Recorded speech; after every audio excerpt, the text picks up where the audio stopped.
Assalamualaikum warahmatullahi wabarakatuh. Balik lagi di channel AE Gadget ya. Di sini AE Gadget kedatangan sebuah smartphone yaitu S1 Pro. Dan ini saya sudah gunakan sekitar hampir 2 minggu ya. Dan ini adalah unit second hand ya. Second hand di harga 2 jutaan nih, dengan RAM 8GB dan internal storage 128GB.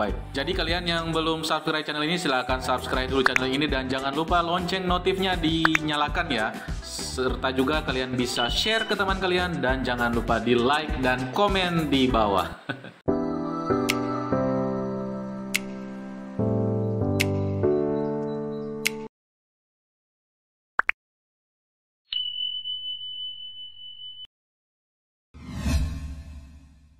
Oke, pertama saya akan kasih tahu ya apa yang kita akan dapatkan pada saat kalian membeli S1 Pro ya. Yang pertama itu adalah dalam paketnya itu ada handphonenya ya, unitnya. Kemudian ada charger dengan maksimal output di 18 watt ya kalau kalian dapat yang original pada saat kalian beli second. Kemudian kalian akan dapat clear case ya. Kemudian ada kabel charger yang sudah Type C. Kemudian paket-paket dokumen dan lain-lain.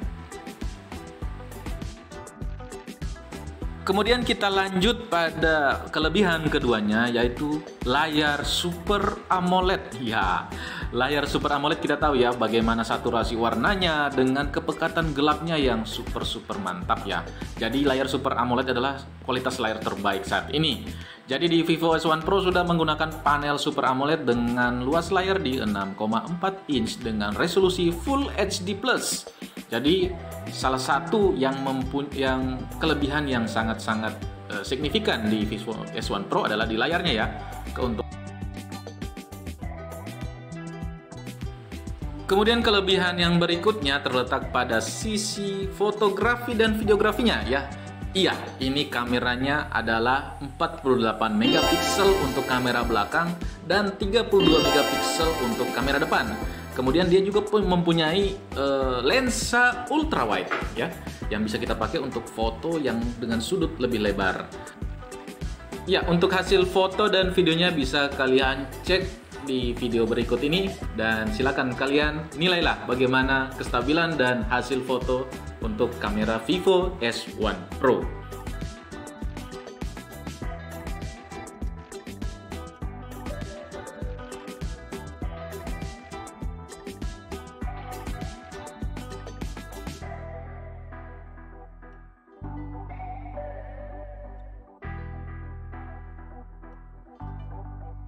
Oke, setelah tadi kelebihan dan kekurangan, kita akan lihat mode yang ada di dalam kamera Vivo S1 Pro, karena Vivo S1 Pro ini terkenal dengan kameranya ya. Jadi kita akan lihat di sini ada mode normal, ada HDR ya, kemudian ada mode malam, kemudian ada mode video, dan videonya sendiri untuk kamera belakang bisa merekam di 1080p 30 fps, bisa di 60 fps, dan kemudian up to 4K ya. Tapi kalau kita pakai 4K itu hasilnya nanti agak shaky ya, agak goyang karena tidak ada stabilizer.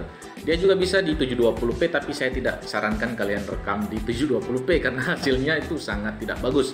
Kemudian untuk kamera depannya sendiri beresolusi 32 megapiksel ya, dengan perekaman up to 1080p, dan hasilnya akan silakan kalian lihat di video berikut ini. Oke guys, ini tampilan kamera belakang, sangat menawan.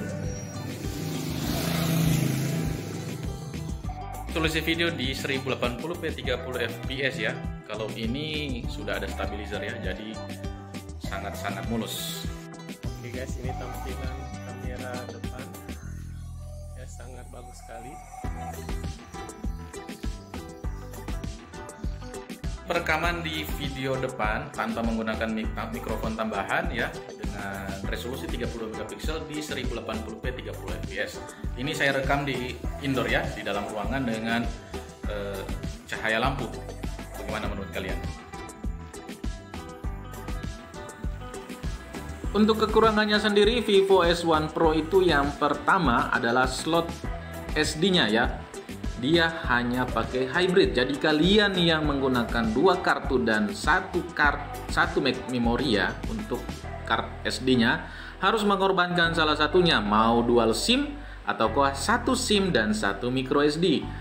Kelebihan terakhir yang ditawarkan dari handphone ini adalah pengisiannya. Ya, pengisiannya dia sudah menggunakan kabel yang kekinian ya, port kekinian yaitu Type C. Jadi biar dibolak-balik nggak salah colok ya. Selain itu dia juga menggunakan fitur dual engine fast charging Vivo ya, di 18 watt. Wow, ini kalau ngecharge-nya ini lumayan cepat ya. Jadi ini adalah keuntungan yang kalian bisa dapatkan ketika kalian memilih untuk membeli Vivo S1 Pro. Kekurangan berikutnya yang saya dapatkan di Vivo S1 Pro adalah dari segi baterai ya, dimana pada saat ini biasanya ya untuk Vivo kelas seri Y itu menggunakan 5000 mAh, tetapi pada S1 Pro dia hanya menggunakan 4500 mAh. Tapi overall untuk pemakaian sehari-hari itu bisa tembus seharian ya, dengan screen on time bisa untuk pemakaian saya di sekitar 8 jam ya. Tapi ini tergantikan dengan pengisian cepatnya di dual engine fast charging. Jadi isinya cepat, baterainya juga awet. Oke, kemudian kekurangan ya. Ribet. Kekurangan yang terakhir adalah di chipsetnya. Ya, seperti saya bilang di awal tadi, bahwa chipsetnya itu ada kelebihan, ada kekurangan. Kekurangannya apa sih? Chipset ini kalau aku rasa sih enggak mampu ya untuk game yang intens ya, seperti player-player pro. Karena di Snapdragon 665 ini hanya melayani untuk game-game casual ya, yang hanya pemakaian seperlunya saja, bukan untuk kompetitif. Jadi untuk kalian yang kompetitif ya, untuk pakai handphone supaya untuk gaming seharian, ini saya rasa kurang cocok ya, karena dia hanya menggunakan Snapdragon 665, di mana kita akan lihat sendiri setelah ini adalah hasil dari tes gamingnya. Jadi itu merupakan sebuah kekurangan sih ya buat saya. Oke, sekarang kita akan tes gaming ya. Sekarang saya buka untuk game Mobile Legend ya. Ini terlihat untuk game Mobile Legend dia sangat smooth ya. Ya, karena ini game-game casual ya, yang tidak perlu kerja berat beban di CPU maupun GPU ya. Nah, ini settingannya bisa tembus di Ultra dan kita akan mainkan ke Ultra. Dan hasilnya, wow, ini bisa mengangkat ya untuk di Ultra. Jadi untuk para gamers Mobile Legends ini masih bisa ya, tapi jangan sampai seharian. Oke, kita sekarang ke game PUBG Mobile ya. Kenapa PUBG Mobile? Ya, karena sekarang lagi ngetren ya dua game ini, Mobile Legends dan PUBG Mobile. Kita akan tes dulu ya, karena ini HP mid-range.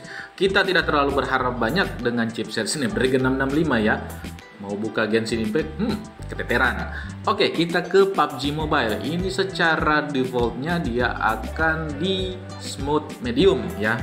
Jadi ini mentoknya itu bisa di smooth high ya, atau halus tinggi. Kemudian kalau kita ke balance itu tidak dapat ya, jadi kita ke smooth high. Dan kita akan tes untuk sensor gyroscope-nya, dan ini sensor gyroscope-nya itu no delay ya, jadi tidak ada delay di sensor gyroscope-nya. Ini mantap nih. Tapi ini masih bisa ya playable untuk ngegame PUBG Mobile, tapi tidak boleh intens ya. Jadi untuk PUBG Mobile bisa jalan di smooth high dan gyroscope-nya tidak ada delay. Jadi untuk kalian para gamers PUBG Mobile ya, ini boleh dimainkan sekali-sekali aja ya, jangan terlalu sering, karena chipsetnya itu akan ya tidak sampai ya, bakalan ada yang namanya frame drop pada saat kalian bermain. Kesimpulannya, HP ini worth it atau tidak? Ya, worth it ya, dengan layar Super AMOLED dan RAM 8GB dan internal storage di 128GB, kalian dapat layar Super AMOLED, fingerprint di dalam layar, dan RAM 8GB. Dengan Snapdragon 665 yang hemat daya, fast charging 18 watt dan baterai 4500 mAh. Oke, sampai sini dulu video dari AE Gadget ya. Buat kalian yang belum subscribe channel ini, silahkan subscribe channel ini dan jangan lupa lonceng notifnya dinyalakan serta dibagikan, di-share ke teman kalian dan jangan lupa di like dan komen. Oke, sampai bertemu di video berikutnya. Wassalamualaikum warahmatullahi wabarakatuh.